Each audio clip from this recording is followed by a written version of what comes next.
역사하시는 대로 내게 주신 하나님의 은혜의 선물을 따라 내가 일꾼이 되었노라.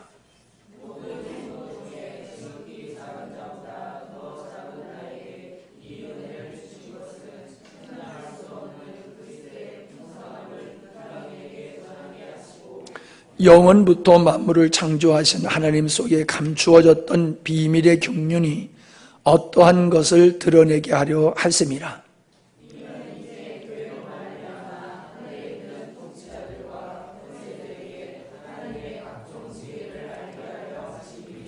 곧 영원부터 우리 주 그리스도 예수 안에서 예정하신 뜻대로 하신 것이라.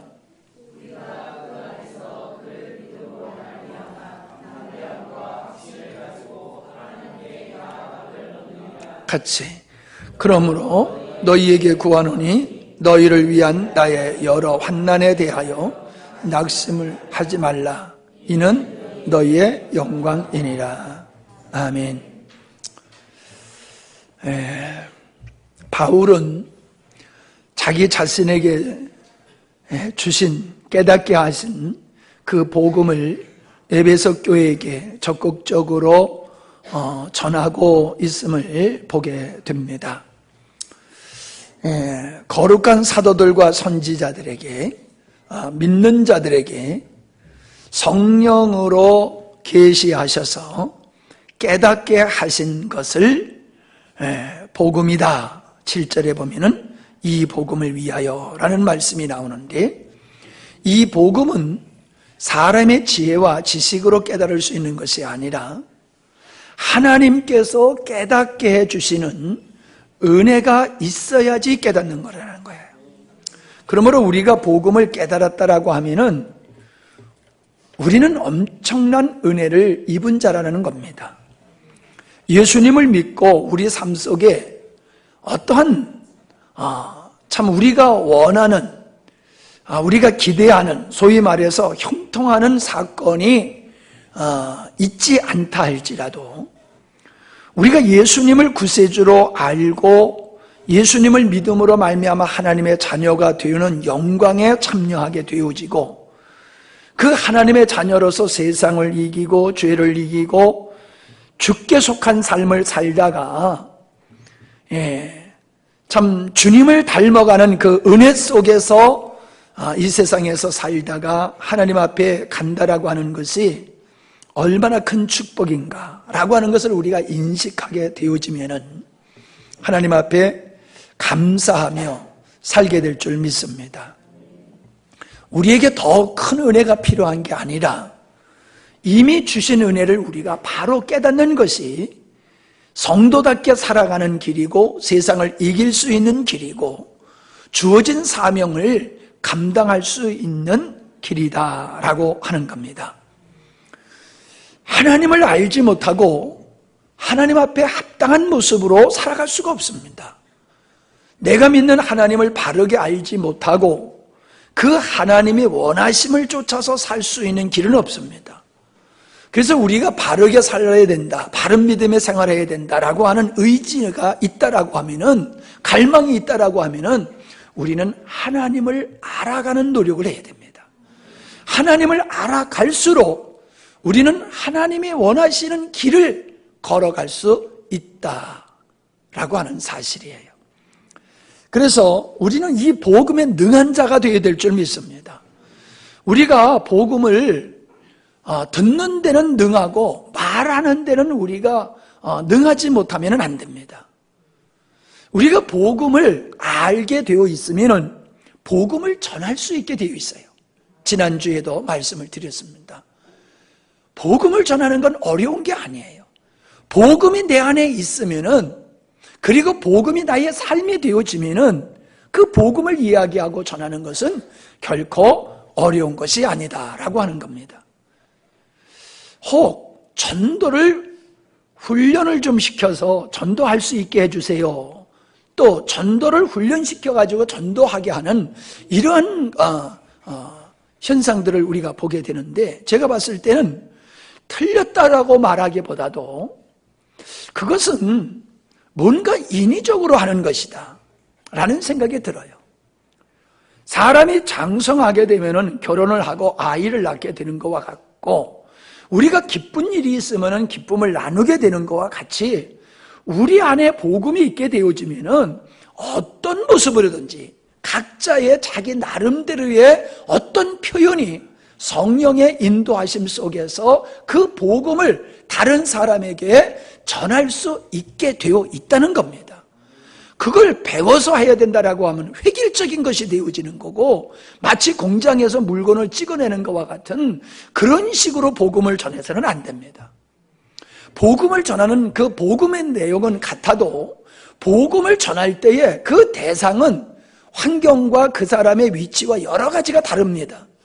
그렇기 때문에 그 사람에게 맞도록 복음을 전해야 되기 때문에 본질은 같지만은 그 상황과 시기와 형편에 따라서 복음을 전해야 되기 때문에 어떤 획일적으로 복음을 전한다라고 하는 것은 제가 봤을 때에 그렇게 좋은 방법은 아니다라고 하는 겁니다.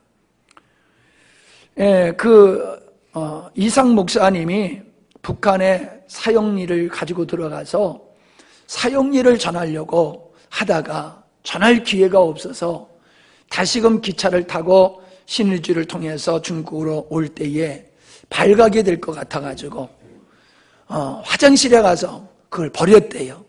근데 그 화장실은 어떤 화장실이냐면은 구멍이 밑에 뻥 뚫려가지고 그냥 볼일 보면 그냥 철로에 다 떨어지는 그런 기차래요.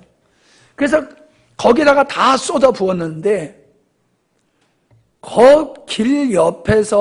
길 옆에서 일하시던 분이 기차가 지나가는데 뭐가 반짝반짝하고 날려서, 그래서 가서 그걸 봤더니 뭐가 묻은 그 책이 있더래요. 그래서 씻어서 그걸 읽어봤더니 그게 사형리였다는 거예요. 그래서 사형리를 보고 그 사람이 예수님을 믿고 탈북을 해가지고 한국에 와서 목사님이 되었더래요. 그래서 이상 목사님이 그 목사님을 만나가지고 얘기한 거, 그게 밴드에 올려놓은 거예요. 밴드 안 읽어봐서 얼굴 표정 보니까는, 그걸 읽은 사람 같으면 시시해 그러는데 아주 진지하게 들으시는 거 보니까는 안 보신 거야, 이거 안 보신 거예요. 그러니까 이 복음이라고 하는 것은 상황에 따라서, 대상에 따라서 내용은 같지만은 획일적으로 전하면 안 돼요. 사형리 이런 식으로 꼭 전해서는 되는 게 아니에요. 자, 그래서 우리는 복음에 능한 자가 되기 위해서 우리가 복음을 이렇게 연구하고 묵상하고, 그래서 내 것이 되어지게 되면은 다양한 모습으로 복음이 증거되게 된다 하는 것을 말씀을 드립니다. 자, 근데 여기 보니까는 복음을 위하여 능력이 역사한다, 그 말씀이 있어요. 복음을 위하여 그의 능력이, 그가 누굽니까? 하나님께서 복음을 위하여 일하시는 것을 볼 수가 있습니다. 자, 이것은 그 뒤에도 나옵니다만은, 9절에도 나옵니다만은 9절 11절에 보면은 이 복음, 예수 그리스도를 통해서 유대인뿐만 아니라 모든 민족들, 모든 열방을 하나님의 자녀로 삼으시려고 하는 이 계획은 창세전에 영원 전서부터 가지셨던 그 계획이시기 때문에 하나님은 스스로 세우신 계획을 스스로 이루어가고 계시는 것을 볼 수가 있습니다. 하나님의 지혜와 하나님의 능력으로. 그래서 구원받을 사람은 그렇게 화장실에서 그냥 버린 그 사형리를 가지고도 그걸 읽고도 구원받게 되더라는 거예요. 복음을 잘 전해가지고 예수님을 믿게 되는 게 꼭 아니에요. 복음을 받아들일 사람은, 구원받을 사람은 좀 전하는 자가 시원찮게 전해도 그분들은 반드시 예수님을 믿게 되었다는 거지요.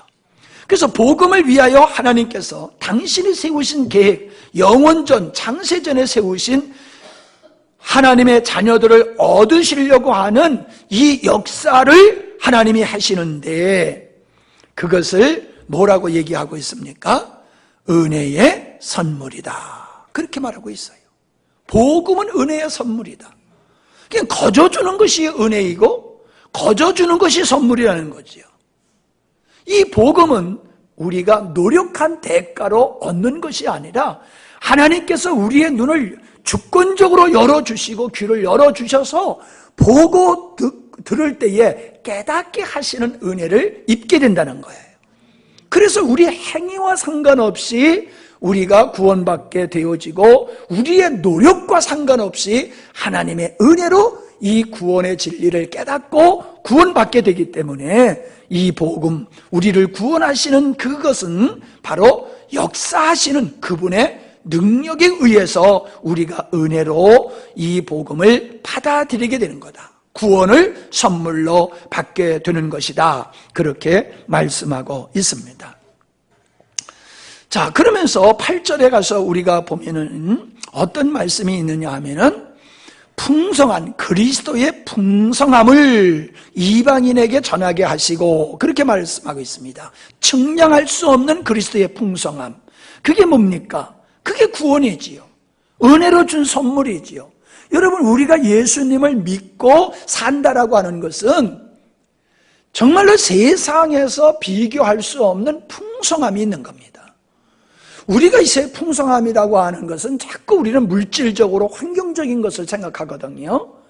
뭐 경제적으로 넉넉한데든지 아이들이 건강하게 자라고 공부를 잘하고 재능이 있고 진급하고 사람들이 그냥 생각하는 대로 착착착착 진행되어지고 그렇게 되어지는 것을 풍성함이다라고 생각을 합니다. 절대로 그렇지 않습니다. 성경에서 말하고 있는 건 풍성함이라고 하는 것은 땅의 것을 얘기하는 것이 아니라 하나님을 알므로, 즉 생명에 근원되어 주시는 그 하나님을 알고 그 생명에 참여한 삶을 통하여 세상의 영향을 받지 아니하고 하나님이 주신 은혜를 따라서 세상에 살지만은 세상의 영향을 안 받고 하나님을 인하여 기뻐하며 즐거워하며 범사에 감사하고 항상 기뻐할 수 있는 그런 삶을 사는 것을, 그걸 풍성함이라고 얘기를 합니다. 여러분, 이 풍성함이라고 하는 것은 우리가 좀 속된 표현을 하면요, 먹어봐야 아는 거예요. 먹어봐야 알지 경험하지 아니하면 모르는 거예요. 경험하지 아니하면 몰라요. 자, 여기서 저는 이런 말씀을 좀 드리고 싶어요. 체험신앙. 이 체험신앙이라고 하는 것이 이게 우리가 오해를 하고 있는 것 같아요. 반드시 체험신앙이 있어야지 확신 있는 믿음의 생활을 하게 되거든요. 체험이 없으면 확신 있는 믿음의 생활을 할 수가 없어요. 근데 이 체험이라고 하는 것을 자꾸 은사적인 체험으로만 생각을 해요, 사람들이. 그래서 환상을 봤다, 주님의 음성을 들었다, 입신을 했다, 어떤 성령의 역사를 따라서 진동하는 걸 경험했다, 방언을 했다, 어떤 이런 것들을 하나님을 체험하는 것으로 사람들이 생각을 합니다. 그래서 그런 것이 있어야 체험이 있는 신앙이다, 그렇게들 생각들을 하거든요. 저는 그걸 아니라고 구태여 제가 반대하고 싶지는 않아요. 그것도 체험의 한 일부분인 것은 맞습니다. 그러나 진짜 체험은 어떤 것이냐? 성령께서 우리 마음속에 임재하셔서 우리의 눈을 열어주셔서 우리가 죄인임을 깨닫게 하시고 귀를 열어주셔서 복음을 들을 때에 그 진리가 깨닫게 되어지는, 그래서 진리가 깨닫게 되어짐을 통하여 정말로 성령의 조명을 따라서 내가 죄인이로구나 하고 눈물이 쏙 빠지도록 경험하는 이런 역사, 그리고 예수님이 나의 구세주라고 하는 것이 너무나도 확실하게 믿어지기 때문에 그 구원의 은혜에 따라서 너무 감격하여서 정말로 밤잠을 이뤄보지 못하는 이러한 역사, 하나님의 말씀을 읽을 때마다 마음에 감동이 오고 은혜가 되어지는 것, 찬양을 할 때에 마음속에 기쁨이 있는 것, 내가 주님을 향하여 사랑하여 순종을 했을 때에 내 마음속에 이루어지는 그 기쁨, 평안, 감사, 이런 것들이 체험이라는 거예요. 이런 것은 체험이 아니고 성령의 은사적인 역사만 체험이라고 생각하면 안 되는 겁니다. 하나님을 만났느냐? 뭐 이런 질문들을 하는데, 하나님을 만났다라고 하는 것은 은사적인 어떤 그런 것이라든가, 혹은 사도 바울이 담에석상에서 하나님의 주님의 음성을 듣고 주님을 만났던 것과 같은 그런 것을 하나님을 만난 경험으로 생각하면 안 돼요. 그런 것도 있을 수 있지만은 조금 전에 말씀을 드린 것과 같이 성령의 역사를 따라서 나를 알고 하나님을 알고 우리에게 베푼 은혜를 성령의 조명을 통하여 깨닫게 되어지는 것, 그때가 하나님을 만나는 시간이에요. 아멘? 그런 체험이 우리에게 있어야 된다는 거예요. 다시 얘기하면요, 우리는 매일매일 체험신앙을 해야 됩니다. 매일매일 체험신앙이 있어야 돼요. 체험신앙이라고 하는 것은 내가 주님과 더불어 살아가게 되어지면은 계속해서 생명이신 주님이 나를 이끌어가고 나를 양육하시고 나를 세워가시고 은혜 주시는, 그걸 우리는 삶의 현장에서 경험할 수가 있는 거예요. 그러니까 우리는 새로운 경험을 해야 돼요. 날마다 새로운 경험을 우리는 하면서 살아갈 때 그게 풍성한 삶이 될 수 있는 거예요. 주일날만 나와서 풍성함을 얻고 돌아가면은 그때서는 까먹는 거야. 일주일 동안 다 까먹고 바닥이 되면 주일날 와서 또 충전해가지고 일주일 동안 까먹고 이런 식이 되면 안 돼요. 이번에도 서울 갔더니 어떤 집사님이 목사님 지난달에 오셔서 주신 말씀을 가지고 한 달을 살았습니다. 네, 그러더라고. 한 달만 살면 안 되잖아요. 그 말씀 가지고 평생 살아야지. 근데 우리는 대부분 일주일 아니면 한 달 얼마 못 가요. 왜 그래요?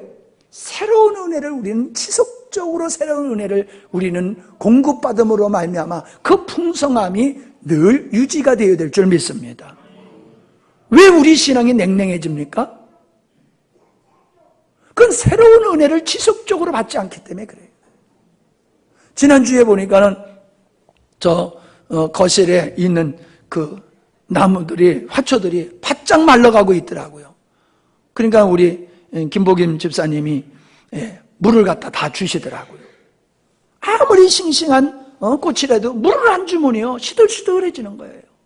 우리가 구원받았어도 생명이신 주님과 더불어서 살아가는 삶을 통하여 날마다 은혜 주시는 그 은혜를 우리가 받으며 살아갈 때에 우리의 영혼은 풍성하게 되는 겁니다. 구원받았다고 늘 풍성해질 수 있는 게 아니에요. 그래서 말씀을 읽고 말씀을 묵상하고, 이번에 서울 가서 말씀을 전하는데 그 집사님이 그래요. 목사님, 영광스러운 교회에 설교가 올라오면 제가 제일 먼저 열어봅니다. 그러더라고요. 자기가 제일 먼저 열어본대요. 우리 홈페이지에 올리는 설교를. 그래서 내가 그랬어요. 이렇게 말씀 공부하고 은혜가 되냐니까, 목사님 말씀을 늘 듣다 보니까는, 늘 목사님이 하시던 말씀을 들으니까는 새롭지 않다는 거예요. 우리는 은혜를 내가 구하고 두드리고 찾는 삶을 내가 할 때에 하나님의 그 풍성함의 은혜가 우리에게 지속적으로 오게 될 때에 우리의 심령은 시들지 아니하고 늘 풍성하게 될 줄 믿습니다. 주일날도 안 나와. 집에서 성경도 안 봐. 기도도 안 해. 무슨 재간으로 풍성함을 누립니까? 하나님은 우리의 풍성함이지만은요, 목마름이 없고 기가람이 없는 그 풍성함이 되시는 복음이신 주님이시지만, 우리가 그분을 먹고 마시지 아니하면요 누림이 없으면 이 풍성함은 없어요. 그러니까 우리가 주님 안에 풍성함이 없는 게 아니라 우리가 안 먹어서 풍성함이 없는 거예요.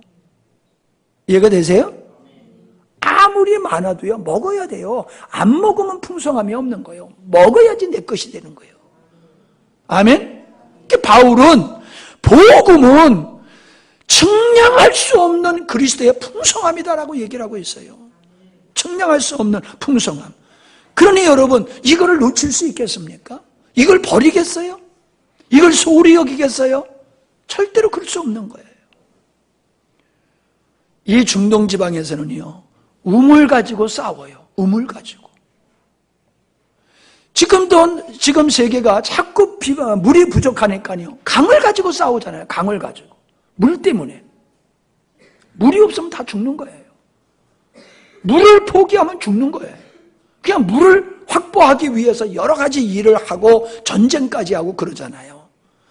예수 그리스도를 우리의 마음속에 생수로 여기는 사람은 그분을 소홀히 여기지를 않아요. 늘 그분과 귀한 관계를 갖게 될 줄로 믿습니다. 그 다음에 뭔 얘기를 하고 계시냐 하면은 이것은 9절과 11절에 보면 아까도 말씀드렸지만은 영원부터 11절에 영원부터 예정한 것이다. 예수 그리스도 안에서 예정하신 뜻이다. 뭐가? 모든 열방들이 예수 그리스도를 통하여 하나님의 자녀가 되게 하는 것. 하나님의 자녀가 되어서 하나님의 자녀로서 그리스도 안에 있는 그 풍성함을 누리게 하는 것. 이게 영원전에 하나님께서 가지신 뜻이라는 거예요. 예정하신 뜻이라는 거예요. 여러분, 성도는 죽어서 천국만 가는 게 아닙니다. 예수를 믿는 순간부터 그런 풍성함을 살 수 있는 거예요. 그게 하나님의 우리를 향한 계획이세요. 우리가 아이를 갖게 되면요, 아이가 나올 때 태어나기가 가까우면 가까울수록 어떻게 합니까? 아이에게 필요한 걸 다 준비하잖아요. 하나하나 준비해가지고 아이가 나오면 그에게 필요한 걸 다 주도록 준비를 하잖아요. 하나님은 믿는 자들을 그냥 방치해두는 게 아니라 믿는 자들에게 하나님의 자녀라는 신분만 주는 게 아니라 하나님의 자녀들이 먹고 마시며 풍성할 수 있는 은혜를 이미 준비하신 거예요. 이게 놀라운 거예요. 우리가 이걸 보면요, 진짜 경기를 할 정도로 우리가 놀라야 돼요. 와, 내가 그런 하나님의 사랑의 대상이야? 하나님이 우리에게 그런 걸 예배하셨어? 인간을 만드시기 전서부터 하나님께서는 그렇게 다 세팅을 하셨단 말이야? 여러분, 우리가 그런 존재라는 걸 깨달을 때에 우리는 내일을 두려워하지 않아요. 내일을 염려하지 않아요. 모든 것을 예정하시고 준비하셨는데 나는 그분 안에 거하기만 하면 돼. 내가 그분을 떠나니까, 내가 그분을 신뢰하지 아니하니까는 우리는 가난한 삶을 사는 거예요. 탕자와 같이. 우리가 그리스도 안에서 거하기만 하면은 그분의 풍성함에 참여하여 우리의 삶이 그렇게 세상 부럽지 않는 삶을 살아갈 수 있는 것이라는 거예요. 아멘? 이거를 여러분은 얼마나 긍지를 갖게 되어지고 자부심을 갖게 되고 누가 이걸 뺏기려고 들겠어요? 알면은. 여러분은 맨날 들어서 어떨지 모르지만요, 이런 말씀을 가서 전하고 인간이 범죄해서 예수님이 오신 것이 아니라 인간이 태어나기 전에, 범죄하기 전에 이미 하나님이 예수님을 이 땅에 보내셔서 우리를 자녀 삼기로 예비하셨다 그러면 사람들이 눈이요 동그라져요. 동그라져요. 세상에 그런 일이 있었던 거냐고 깜짝 놀래요, 사람들이. 우린 너무 실력들이 이제 커가지고 덤덤한데요, 깜짝 놀래요. 목사님들이 그렇게 해요. 제가 지금 어떤 책을 읽는데 그 책도 우리나라에서 정말로 아주 참 유명한 목사님이에요. 근데 그분의 책을 읽어봐도 인간이 범죄했기 때문에 그를 구원해서 범죄하기 전으로 회복시키는 것이 구원이라고 얘기를 하고 있어요. 뭘 모르는 거예요. 말은 나보다 훨씬 잘해요. 얼마나 말을 잘하는지. 아이고, 난 국문학을 잘하는 사람 보면 너무너무 부러워. 나보고 말 못한다고 그러는데, 여러분 말 못하는 사람 어디 있어요? 다 말하지. 나도 말할 줄은 알아. 근데 좀 문학적으로 말이야. 멋지게 좀 했으면 좋겠는데 그게 안 되더라고. 난 그게 안 돼. 얼마나 속상한지 몰라. 안타깝고 여러분한테 미안할 때가 많아요. 조금 더 아주 멋있게 부드럽게 참 이렇게 했으면 좋을 텐데 못해서 미안해요.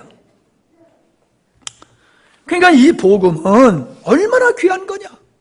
창세전에 하나님께서 나를 위해서, 오늘 나를 위해서, 이 우주 만물을 만드신 그 하나님께서 나를 위해서 이미 창세전에 준비한 거다. 할렐루야. 아니, 예를 들어서 앞마당을 파봤더니 앞마당에 멧돼지 할아버지가 나를 위해서 항아리에다가 땅에 항아리를 묻어놓고 거기다가 금은보화를 잔뜩 감춰놨었어. 근데 그게 때가 되니 내가 그거를 찾아가지고 내가 쓰게 됐어. 그러면 그 할아버지가 얼마나 고맙겠어요. 이야, 태어나지도 않는 나를 위해서 이런 걸 다 준비하셨다. 그걸 얼마나 감동받겠어요. 오늘 성도들이 이 감동이 없어요. 야, 내가 이 복음을 접하고 이 복음으로 내가 풍성한 삶을 살게 한 것이 나에게는 어떠한 조건도 없이 전적인 하나님의 주권에 의해서 창세전부터 계획하신 것이 이렇게 하나님의 지혜와 능력으로 내 삶 속에서 이루어지고 있구나. 할렐루야. 이걸 깨달으면요 너무너무 감동이고요, 행복하고요, 예배 드리는 것을 우습게 여길 수가 없어요. 아니, 창세전부터 나를 그 은혜의 자리에 참여해서 예배 드리게 하고 하나님의 풍성함에 참여하게 한 그 놀라운 계획을 우리가 마다할 수 있겠어요? 거절할 수 있겠어요? 우습게 여길 수가 없는 거지요.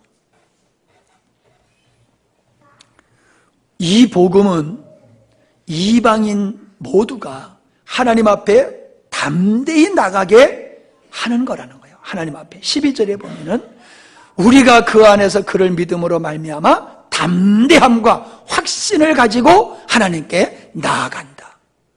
여러분, 우리가 하나님 앞에 나아가는 그 당당함이 어디 있습니까? 착하게 살아서요? 의롭게 살아서요? 주일 안 빼먹어서요? 우리가 하나님 앞에 당당히 나갈 수 있는 것은 근거가 우리에게는 없습니다. 우리가 하나님 앞에 당당히 나가서 그 풍성하신 은혜를 우리가 구하고 그걸 누릴 수 있는 이것은 그냥 하나님의 사랑, 하나님의 은혜인 줄 믿습니다. 예수 그리스도의 보혈을 통하여 하나님과 우리 사이에 있었던 그 죄로 말미암아 쌓여 있었던 그 벽이 없어지고 언제나 때를 따라 돕는 은혜를 얻기 위해서 나갈 수 있는 길을 열어주신 하나님, 얼마나 감사합니까? 여러분, 매일 안 나가도 괜찮아요. 힘들고 어려울 때만 나가도 괜찮아요. 아예 안 나가는 게 문제예요. 예? 오늘도 신혁이가 와서 허리가 아프다고 기도받고 갔는데, 욕심 같아서는 매일 나왔으면 좋겠고 오늘 저녁에도 나왔으면 좋겠는데 오늘 저녁에는 안 나왔더라고. 내일 이제 부대에 복귀를 해야 되니까 조금이라도 집에 더 있고 싶어서 아마 그런 것 같아. 내 심정을 알아, 군인의 심정을. 그래, 내 마음은 오늘 저녁에도 나와서 은혜를 입으면 어떨까, 이런 마음이 있어요. 그래도 그렇게 목사의 마음에 안 차고 하나님 마음에 안 찰지 모르지만 그래도 여러분이 때를 따라서 하나님 앞에 나가는 것도 은혜인 줄로 믿습니다. 우리가 그런 절대적인 하나님의 사랑과 궁휼하심 속에서 우리를 받아주니까 우리가 나갈 수 있는 거지, 우리 행위로 나간다 그러면 야 임마 지난번에 은혜 받고 그때는 좋아라 하고 까맣게 잊어버리고 이제 아쉬우니까 왔어? 군밤한테 딱 때리고 뒤로 돌아가, 이러면 어떻게 되겠어요? 근데 하나님은 안 그러세요. 언제나 나가도 언제나 받아주시는 하나님이에요. 아멘? 아무리 부족하고 연약해도 아버지 그러면요, 아버지 그러면 그래 왔니? 그러시지. 자식 그냥 아쉬울 때만 오고 있어. 주님 그러시지 않아요. 안 믿어지시는가 봐. 아멘 해요. 그냥 주님은 그런 분이에요. 그래서 우리는 언제나 예수 그리스도의 보혈을 의지해서 때를 따라 은혜를 입기 위해서 우리는 주님 앞에 나갈 수가 있는 거예요. 자, 그런데 이러한 복음을 사도 바울이 뭐라고 얘기했느냐 하면은 내가 이 복음을 이방인들에게 전하는 일꾼이 되었다라고 얘기를 하고 있어요. 하나님 스스로 이 복음을 전하시는, 복음을 십자가에서 이루시고 성령으로 이 복음을 전파케 하시는 일을 스스로 하고 계시는데 누굴 통해서 하느냐? 우리가 사도행전을 보면은 사도들을 통해서 하셨잖아, 그 일을. 그래서 사도행전이라고 그랬잖아요. 사도들을 통해서 성령이 그 복음을 전하는 일을 하셨어요. 능력을 해가시면서 기사와 표적을 보여주시면서 이 복음에 맞는 거야, 그렇게 확증시켜 주시면서 성령이 그 일을 하셨어요. 오늘도 성령님은 그 일을 하시는 거예요. 저와 여러분을 통해서 성령께서 이 복음을 전하는 일을 하세요. 그런데 바울이 말해요. 내가 그 복음을 이방인들에게 전하는 일꾼으로 하나님 앞에 내가 부름을 받았다라고 얘기를 하고 있어요. 여러분, 바울은 나는 복음의 빚진 자다, 그렇게 말하고 있습니다. 누가 복음을 전하는 자냐? 빚진 자라고 생각하는 사람들이 복음을 전하게 되어 있어요. 빚진 자라고. 나는 그리스도의 일꾼, 이 복음을 전하라고 나를 먼저 불러주셨기 때문에 나는 때를 따라서 이 모든 사람들에게 이 복음을 전해야 돼 라고 하는 인식을 가진 사람은 그 복음을 전하게 되어 있어요. 이번에도 서울 가가지고 연세 많으신 아버님하고 어머님을 모시고 오셨어요. 근데 그분에게 복음을 전하는데요, 얼마나 벽한테 전하는 것 같죠, 벽. 지난번에 우리 어른들한테 전할 때는요, 또 그 병원에 가서 전할 때는요, 얼마나 쉽고 부드럽고 편안하게 말씀이 나오는지 모르는데, 이분들은요, 막 그냥 절벽을 놓고 얘기하는 것 같으니 막 그냥 얼마나 힘든지 몰라요, 막 그냥. 그래도 기도하면서 애를 쓰면서 복음을 전하다 보니까 나중에는 점점 이렇게 자유로워져서 제가 복음을 전했고, 그분들이 정말로 예수님을 왜 믿어야 되는지, 예수님을 믿으면 어떻게 자녀가 되는지를 받아들이고 그리고 영접을 하고 그러셨어요. 여러분, 이걸 나는 전해야 돼라는 사명이 있기 때문에 힘들고 어려도 때를 얻든지 못 얻든지 그냥 기회가 오면은 전하는 거예요. 그럼 하나님이 하시는 거예요. 우리가 어떤 사람입니까? 이 복음의 가치를 알아야지 전하는 거예요. 이 복음을 위해서 내가 부름을 받은 자다, 그냥 구원받을 자라고만 생각하면 안 돼요. 우리는 이 복음을 전해라고 부름을 받은 일꾼이라는 인식이 있어야 됩니다. 의식이 있어야 돼. 그런 의식이. 예수님을 믿고 구원받는 거, 이게 끊치면 되지 않아요. 먼저 구원해 주신 것은 이 복음을 전하라고. 이방인들, 누구예요? 하나님을 모르는 사람들에게, 예수님을 모르는 사람들에게 이 복음을 전하라고 우리를 먼저 불러주신 거예요. 그러므로 여러분, 때를 얻든지 못 얻든지 우리는 복음을 전해야 됩니다. 바울이 자기 자신을 가리켜서 뭐라고 얘기하고 있습니까? 성도들 중에서 가장 작은 자라고 그러고 있어요. 지극히 작은 자다. 여러분, 이것이 우리가 복음을 전해야 되는 것은 이 작은 자의 인식을 갖는 사람이 해야 되는 거예요. 목사님이나 전문 사역자나 하는 거지, 우리 같은 사람이 뭘 해요? 우리 같은 사람이. 그건 전문적으로 교육받은 분들이라 하는 거야. 아니요. 나 같은 그렇게 생각하는 작은 자, 당신이 해야 되는 거예요. 바울은 자기 자신을 겸손하게 참 하나님 앞에서 자기를 돌아보니까는 내가 아무것도 아니다라고 하는 걸 깨달아서 성도들 중에서 지극히 작은 자라고 그렇게 고백을 했지만은, 그렇게 작은 자라고 인식되는 사람들이 나는 작으니까 아무것도 할 거 없어 이러고 있으면 안 되는 거예요. 작은 자니까 나는 안 해도 돼 이러면 안 되는 거예요. 나 예수 믿은 지 얼마 안 됐어, 그렇게 작은 자야, 그러니까 나는 안 해도 돼. 나는 나이가 많아서 나는 작은 자야, 그러니까는 나는 안 해도 돼, 이게 아니라는 거예요. 작은 자가 복음을 전해야 되는 거예요. 아멘? 하나님은 그런 사람을 통해서 역사하세요. 뭐 우리가 잘나서 잘난 사람으로 쓰시는 게 아니에요. 예. 그 다음에 우리가 볼 수 있는 게 뭐냐면은 10절을 보면은 이제 교회로 말미암아 하늘에 있는 통치자들과 권세들에게 하나님의 각종 지혜를 알게 하려 하심이니 라고 말하고 있습니다.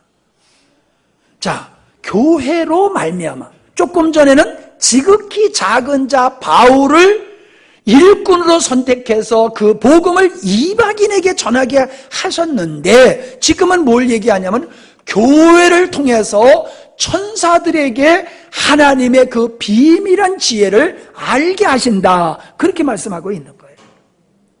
그러니까요, 하나님의 창세전에 의도하시고 그 의도하신 일이 이루어지는 것을 우리만 몰랐던 게 아니라 천사들도 몰랐어요.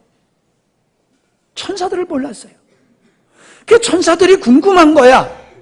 하나님이 어느 날 회의를 하시더니 천지 만물을 창조하시고 인간을 만드셔. 뭘 하시려고 저러시나 하고 천사들이 옆에서 지켜봤거든요. 근데 마귀가 와가지고 아담을, 하와를 범죄케. 저렇게 되면은 공의로우신 하나님이 저 다 죽여버릴 텐데, 왜 하나님은 하나님이 만든 아담이 범죄하는 것을 막지 않고 그냥 보고만 계시지? 자, 그러다가 어떤 사건이 일어납니까? 사람들이 점점 부패하고 그들이 생각하는 모든 생각이 악하게 되어지고 세상이 죄로 관영했다고 그랬지요. 제가 여러분 밴드에 올려놓은 거 그거 보세요. 거기 보면요, 화석화된 것이 나오는데 그 화석화된 것에 보면요, 언젠지 모르지만은 사용되었던 그 톱니바퀴, 그런 부속품들이 화석화되어 있는 게 그게 발견이 됐어요. 화석이 되려고 그러면은 1, 2년, 몇십 년, 몇백 년 돼가지고 화석이 될 수가 없는 겁니다. 상당한 오랜 세월이 지나가야지 화석이 되는 거거든요. 근데 그 화석이 된 것을 보니까는 우리가 지금 쓰고 있는 그러한 톱니바퀴 같은 전자제품과 사용되는 그런 것들이 화석화가 되어 있어요. 그리고요, 배터리가요, 어느 옛날 사람들이 쓰던 배터리가 있는데요, 항아리 같은 배터리가 그게 발견이 됐어요. 오늘 가서 열어봐요. 밴드에 그거 보라고 지금 아주 심각하게 지금 보고 있다니까. 내가 이 얘기를 듣고 있다니까. 하나도 안 봤어. 보라고 그렇게 올려놔도. 그거 봐요. 나는요, 그게 노아 이전의 사건이 아닐까라는 생각을 가져봐요. 우리가요, 저기 고대의 건물들을 보면요, 그 어마어마하게 큰 돌들을 나무 자르는 것보다 더 정교하게 잘라가지고 딱딱 맞췄어요. 지금도 이해가 안 되는 거예요. 어떻게 그 거대한 그 돌들을 어떻게 옮겨왔으며 어떻게 그렇게 종이 하나 들어가지 않을 정도로 정교하게 잘라가지고 맞춰서 축조를 했을까? 지금 과학으로도 이해가 안 되는 거예요. 옛날 사람들이 그랬어요. 그러니까 우리가 생각한 대로 옛날 사람은 미개하다? 아니에요. 분명코 노아 이전의 사람들은요, 엄청난, 생각해 보세요. 노아가 짐승들이 들어가는, 소위 말해서 축구장보다도 몇 배 더 큰 노아 방주가 크기가 그렇다고 그랬지요. 지금으로 말하면 저 대우조선소, 삼성조선소와 같은 어마어마하게 큰 배를 나무로 줬어요. 나무로 줬어요. 나무로 줬는지 뭐 쇠로 줬는지 모르지만 하여간에 그 어마어마한 그 배를 쳤다니까요. 나무로 줬든지 쇠로 줬든지 하여튼 그 엄청난 배를 진 게 맞잖아요. 그래서 모든 동물들이 쌍쌍이 다 거기에 들어가가지고 있었잖아요. 그게 보세요. 얼마나 과학적이고. 지금 현대도 그 엄청난 배를 짓는데 그렇게 힘든데 그 옛날 노아가 그걸 졌다니까요. 가만히 좀 생각해 보셔야 돼요. 제가 여러분에게 그 네피림 그 거인족의 그 사진을 여러분에게 내가 또 보여드렸잖아요. 사람의 발 하나가 사람의 키만 해. 사람의 머리통 하나가 머리통 하나가 니아가에다가 올려놓고 사람들이 몇 사람이 밀고 가. 사람의 크기가 사람의 요 목뼈만큼 사람의 크기가 그래. 사자를요 강아지에 안고 있듯이 있어. 사자를 강아지에 가지고 데리고 놀듯이 그걸 갖다가 이 돌에다가 그렇게 박아서 그렇게 돌로 이렇게 새겨놨어요. 얼마나 사람이 큰지 사자를 강아지 가지고 놀듯이 그랬다니까요. 이게 지금 우리가 상상할 수 없는 그 어떠한 것들이 이미 역사 속에 있었어요. 이거 뭐 이상한 쪽으로 얘기가 가버렸네. 뭔 얘기냐? 인간이 범죄해서 인간이 그 타락을 해가지고 가는 그 모습을 볼 때에 하나님이 뭘 하려고 저렇게 하시지? 하나님이 그 역사 속에 하시는 걸 보면서 천사들은요 궁금했어요. 근데 하나님이 사람이 되셔서 세상에 가셔. 그들이 사람의 손에 의해서 십자가에서 죽으시는구만. 세상에 이게 하나님이 뭘 하시려고 저러시는가 몰랐어요. 근데 예수님이 부활하시고 부활하신 예수님의 영이 성령으로 믿는 사람들한테 다 들어가더니 그 믿는 자들이 하나님의 아들 예수 그리스도의 형상을 담은 하나님의 아들로 다 태어나 버리는 거예요. 이걸 보고 우와, 이거를 위해서 하나님이 이 역사를 하셨네.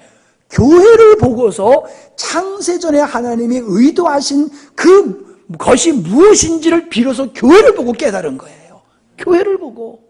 그래서 여기 그 교회로 말미암아 하늘에 있는 그 통치자들, 권세들, 이건 천사들을 얘기하는 거예요. 그 천사들에게 하나님의 지혜, 하나님이 왜 천지 만물을 창조하시고 왜 인간이 되시고 왜 죽으셨다가 왜 부활하셨는지 그걸 알게 된다는 거예요. 교회를 보고서 하나님은 교회를 통하여 천사들에게 하나님의 지혜를 알게 하시는 거예요.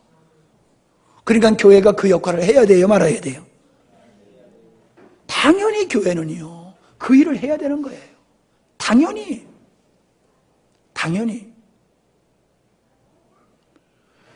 여러분 그냥 교회라고 그냥 무조건 교회면 교회야 이러면 안 돼요. 교회는 그렇게 하나님의 계획 속에서 교회가 세워지고 교회를 통해서 천사들에게까지 하나님의 지혜를 알게 하시는 역사를 교회를 통해서 하시는 거예요. 우리 교회가 그런 교회가 되어야 됩니다. 그런 작은 바울이 나는 작은 자라고 한 것과 같이 우리는 불신자들에게 복음을 전하는 우리 개개인이 되어야 될 줄 믿습니다. 남이 할 일이 아니에요. 이거는 정말 자랑해야 하고 기뻐해야 하며 멈출 수 없이 우리가 전해야 될 귀한 복음이다. 여러분의 마음속에 이게 그림으로 확실히 그려지고 여러분의 마음속에 주체할 수 없는 바울이 말한 대로 나는 이 복음을 전하는 일을 위해서는 목숨도 아까워하지 않는다. 여러분들이 복음이 그렇게 열려지면은 여러분의 목숨도 아까워하지 않고 전할 수 있게 될 줄로 믿습니다. 월요일날 가가지고 월요일날 늦게까지 말씀 전하고 어저께 하루냥 저녁 때까지 8시까지 또 기도 사역하고 그리고 이제 저녁에 내려와서 이제 오늘은 좀 쉬어야지 하고 이제 날씨도 꾸물꾸물하고 쉬어야지 그랬더니 임덕계 집사님이 또 묘목을 40개를 가지고 왔어. 그거 갖다 줬는데 다 말라 죽이면 또 어떻게 갖다 준 사람이 성의가 있지. 그 말라 죽이면 안 되잖아. 그래서 또 그거 가지고 산에 가서 다 구덩이 파고 심고 비가 온다고 하지만은 물을 줘야지 그게 뿌리가 이렇게 공기가 안 들어가서 잘 되더라고요. 그래서 물을 받아가지고 오르락 내리락 하면서 그거 물 다 주고 그래도 시원찮아가지고 호수로 연결해가지고 그냥 물을 잔뜩 줘놨어요. 죽지 말라고. 잘 살라고. 여러분, 복음을 알면요 열정이 생겨요. 힘들고 어려워도요 멈출 수 없어요. 멈출 수 없어요. 전하게 되어 있는 거예요. 내 돈 써가면서 못 먹으면서 못 자면서 미움받아가면서 그 복음을 전하게 되어 있는 거예요. 복음의 가치를 아는 사람들. 근데 우리는 복음의 가치를 지식으로는 알지만은 체험적으로 우리 마음속에 진하게 성령의 조명을 통하여서 우리 마음속에 그게 너무 확실하지는 못해. 지식으로는 잘 알고 있는데 생명에 의한 이런 부분이 약해요. 그러니까 우리가 복음을 전하는 게 약한 거거든요. 여러분 하나님 앞에 기도하시기 바랍니다. 여러분이 복음을 제대로 알고 누려야지 그 주님의 풍성함에 참여할 수 있고 이방인들에게 땅끝까지 복음을 전할 수 있는 자가 될 수 있고 그런 성도들로 모인 교회로서 천사들에게 하나님의 지혜를 전할 수 있는 교회를 세워나갈 수 있음을 믿습니다. 기도하십니다.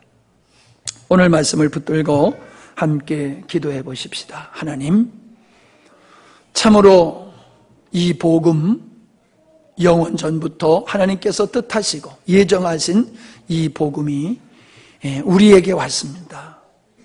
우리를 통하여서 또 능력이신 하나님께서 이방인들에게 불신자들에게 전하여지게 하시고 그러한 성도들로 모인 교회로서 하나님의 지혜를 천사들에게까지 알려줄 수 있는 그런 영광스러운 교회가 되게 해주십시오. 같이 기도하시겠습니다. 고마운 말씀이 지혜로 머물지 않게 하시고 생명이 되게 하여 주시옵소서. 날마다 생명이신 주님을 체험하는 그래서 풍성한 삶이 이어지는 은혜가 있게 해주시옵소서. 예수님의 이름으로 기도하옵나이다. 아멘.